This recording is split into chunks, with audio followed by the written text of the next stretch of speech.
Medtronic technologies impacted more than 72 million people in the last year, equating to 2 people every second. Harnessing the power of technology to take healthcare further, each technology has unique benefits designed to serve patients. The goal of this program is to get closer to the patient and delve into the challenges and impact of each technology in practice. This is the Medtronic MedEd learning experience. HealthCast Vital Sync remote patient monitoring and the HealthCast Vital Sync remote patient monitoring ventilation dashboard should not be used as the sole basis for diagnosis or therapy and is intended only as an adjunct in patient assessment. Medtronic's medical education programs are offered to provide attendees education on the FDA, cleared indications and use of our products when applicable. The contents and conclusions of the following program are solely those of the speakers, unless otherwise cited. The speakers are responsible for all content and any necessary permissions. The speakers received funding from Covidian LP, a Medtronic company, for this speaking engagement. For this segment of the series, a discussion around acute care and wearable technology. Why implement continuous monitoring on the ward?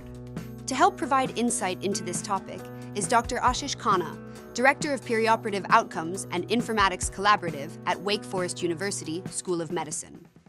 Now, the issue of heart rate and respiratory rate becomes really interesting if you look at some of the published data. And this, for me, is one of the most telling pieces of evidence. Matthew Cherpek is a colleague who also practices critical care, and he did some modeling around the trending respiratory rate and heart rate, along with trending blood pressure and oxygen saturation and temperature. And he wanted to see what was the predictability of trending respiratory rate and heart rate on a downstream clinically relevant event, such as mortality or ICU transfer. And he did see, in terms of an AUC ROC, that's sensitivity over 1 minus specificity, that respiratory rate and heart rate were the 2 vital signs that were most predictive in terms of trends for an actual downstream clinical event. Just hold that thought in your head, and I'll come back to this in a little bit. The counter argument that my colleagues have is that, well, we have rapid response teams on the floor, which is fine, which, there is an early warning score, and a rapid response team responds to that early warning score. My problem with that is that early warning scores are also based on intermittent vital signs checks, which means an early warning score is only as good as, a nurse or a provider going into a patient's room once a shift or once in 6 hours and checking in on the patient. Data suggests that there is afferent limb failure, which really means that if you don't trigger a rapid response within 15 minutes of an actual patient deterioration, or the first detection of instability, then that's associated with an increased risk of admission or death, right? If you look at it from a patient's perspective, a patient might be deteriorating for 4 hours before a rapid response is activated, because the next cycle of an EWS that would be documented is not until the next vital signs check. So you've taken way more than 15 minutes in your response to acute deterioration. And that is why, despite having rapid response teams, our patients don't seem to do well on the floor, because technically we're always late. We are always late in getting to them. And then with all these rapid response calls come unplanned ICU admissions. And with Dr. Kopp at Cleveland Clinic and some colleagues from Medtronic, we just recently published this data out of a very large commercially available EMR data set in the US, where we saw that unplanned surgical ICU admissions had really poor healthcare resource utilization outcomes. So they increased ICU length of stay, they increased ICU costs, they increased admission length of stay, they increased admission costs in US dollars, and overall they increased mortality by nearly about 15%. So overall, both rapid response teams and unplanned ICU admissions are extremely costly to hospital systems. And again, this data essentially replicated when we looked at medical ICU admissions as well. So it's not just good to have continuous wireless monitoring, right? Technically speaking, if you look at, suppose you look at this infographic, it's great to have a patient surveillance system cut off an acute process right away before instability increases and prevent a rapid response call. But we're not quite there yet, because we have to advance the evidence, really advance the evidence. We have to look at implementation science, which means that we put continuous monitoring for large hospital ward systems. Are they really accepted? And do the first responders really respond to continuous wireless wearable monitoring? We have to deal with alarm fatigue. And then most importantly, we have to look at the return on investment. Colleagues in Germany, Bernd Sagel and Moritz Flick, recently published this, and I love this infographic. It talks about ward monitoring being smart. So right patient selection, right monitoring equipment, right set of alarms, appropriate response to alarms. That, in my opinion, is the most important piece to this. And then finally, what treatments can we do on the floor to keep the patients on the floor and not take them to the ICU unnecessarily? On respiratory rate, again, traditionally oxygen desaturation has been looked at as sort of the major culprit, and it's easily measurable. We see it all the time. We can look at hypoxemia. We can apparently correct hypoxemia really quickly by increasing supplemental oxygen. However, respiratory rate, both low and high, appear to be a bigger problem. Frank Oberdijk published this in 2007, where he looked at patients on IV PCAs on a general care floor.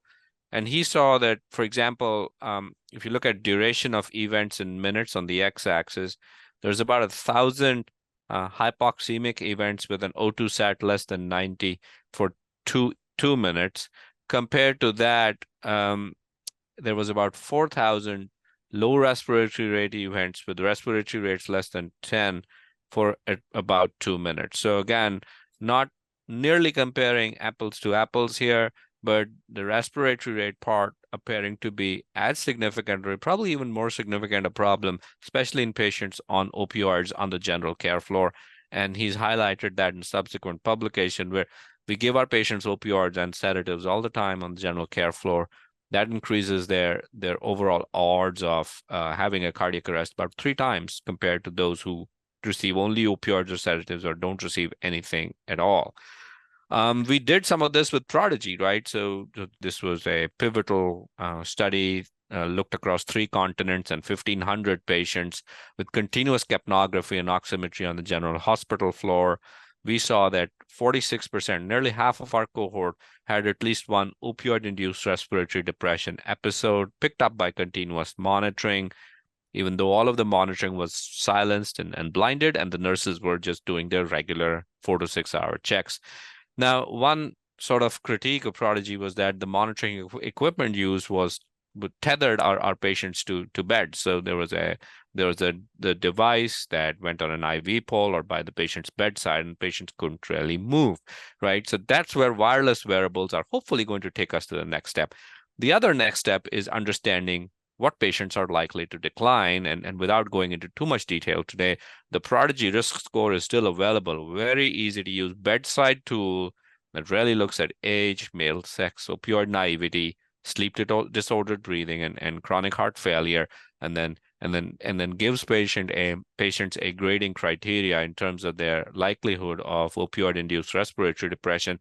So at least we have some semblance of, okay, these are our intermediate to high risk patients, and at least all these patients should have some sort of continuous monitoring on the floor. And then finally, pattern detection, right? So these are real data from Prodigy. The purple dashed line is a Narcan event or a rapid response call, and we can see that about 15 minutes before the rapid response call is when we first start getting apnea alarms on the monitor. The oxygen saturation is still relatively normal at that point. Heart rate has started fluctuating, but the whole idea is upstream intervention to prevent this downstream rapid response call. The other thing is the use of supplemental oxygen on the floor. This is something that's really commonly done, and most providers will believe that just using supplemental oxygen will fix all of our problems. Well, that's not true. In fact, it makes the problem of hypoventilation or low respiratory rate probably worse, right? So we just published this about a month ago, where we looked at Prodigy patients who were on supplemental oxygen, which is the solid line here. And patients on supplemental oxygen compared to room air, which is that dark gray line at the bottom, these patients on supplemental oxygen had more apnea episodes and had more respiratory depression episodes. So clearly it masks hypoventilation. It actually means that if you put your patients on supplemental oxygen, you should have some count of respiratory rate and ventilation on them. Otherwise, there's no way you can see what is going on in reality. And then the opioid-induced respiratory depression problem is one thing that leads to a lot of claims, right? So this closed claims analysis for patients who did suffer opioid-induced respiratory depression harm on the general hospital floor showed that nearly all of these claims would have been preventable, or poor outcomes would have been preventable with better monitoring and response. Also importantly, the authors showed that nearly 50% of all of these catastrophic events occurred about 2 hours after the last nursing check. So what does that tell you? It tells you that, say you don't have continuous monitoring, there is that period between one nursing check, other nursing check being about 4 to 6 hours. It's about the middle of that period where all of these events tend to cluster. So clearly here's an opportunity for us to change the paradigm with monitoring patterns and prevent catastrophic events such as this. Which brings me back to the respiratory rate and heart rate predictability slide. I already told you that these two are their set of vital signs trends that appear to predict poor outcomes most strongly, right?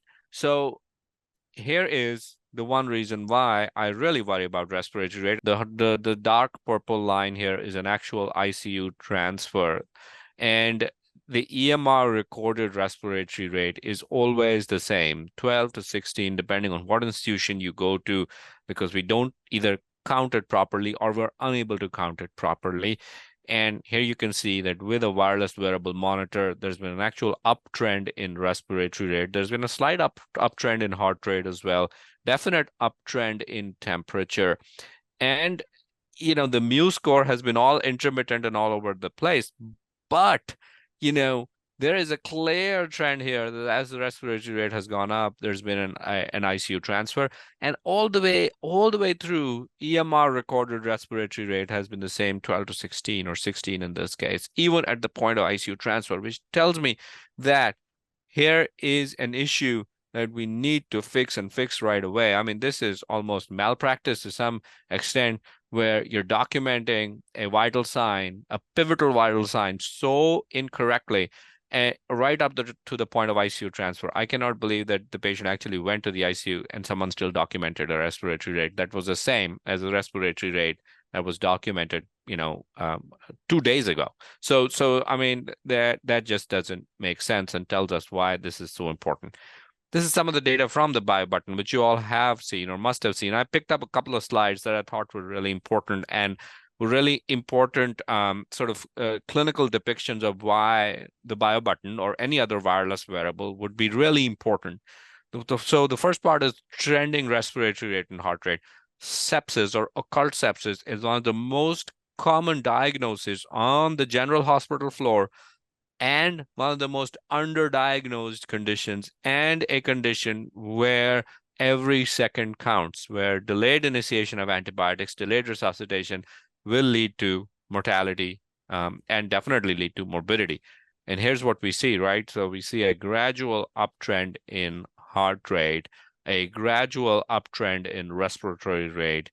Temperature in this case hasn't really moved too much. But again, the EMR is suffering from intermittent recording, which really hasn't told the provider and what that uptrend is, and hasn't really triggered anything as far as providers are concerned in terms of an ICU transfer type event or early recognition type event. Here is an opportunity for early intervention that could truly, truly save a life. Similarly, I wanted to use heart rate to give the example of atrial fibrillation. Very characteristic of atrial fibrillation is a heart rate that's going along at 70 or 80 and then jumps all of a sudden to 120, 130, 140, and is all over the place. because, the heart is fibrillating. So there's no continuous pattern to the actual ventricular rate or heart rate. It'll be 110 one time, 125 the other time, 136 the other time, and it'll jump all over the place versus a very continuous pattern that most of us have. Here is what's happened here. If you look at the top panel, heart rate going on continuously, jumps up to 120, and then it oscillates all the time, oscillates. And this is important, right? Undiagnosed atrial fibrillation or paroxysmal atrial fibrillation, this patient probably doesn't even feel any symptoms, is a huge issue, because in a not anticoagulated patient, this can be the primary cause of a stroke. This can lead to hemodynamic instability, which is difficult to diagnose, and lead to a whole lot of downstream problems. This is another opportunity to intervene, and maybe there's a reversible cause here. Maybe there's just some electrolyte imbalance that could be corrected. Maybe there's some fluid imbalances that could be corrected. And maybe with true continuous monitoring, you could really hone in here and capture this event and really try and reverse it as quickly as possible. So huge opportunity to intervene. Please tune in next week for a new segment from this series wherever you find your podcast. This is the Medtronic MedEd Learning Experience. Thank you for listening.